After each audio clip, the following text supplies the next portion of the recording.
me go to Phil, and then I'll come over to Qasim. Is the position of the balloon classified?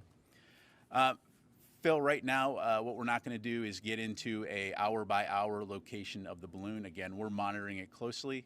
As I mentioned, right now, it's over the center of the continental United States. That's about as specific as I'm going to get. But I understand it might be inconvenient, but does the public not have a right to know if a balloon the is public over certainly their state? has the ability to look up in the sky and see where the balloon is.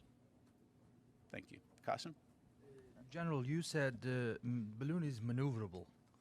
So does that mean that it's not drifting? So the balloon is maneuverable.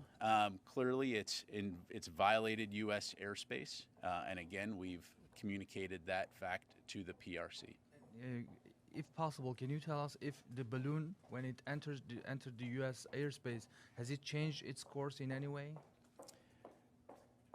The balloon has changed its course, which is again why we're monitoring it, but that's about as specific as I can get.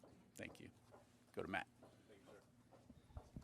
So you've said at this point the balloon doesn't pose any risks to citizens.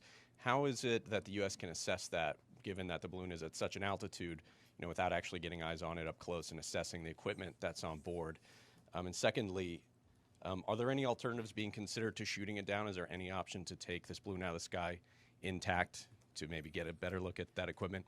Yeah. So again, this is a surveillance balloon, operating at about 60,000 feet. Clearly, we did a very close assessment in terms of what it's doing.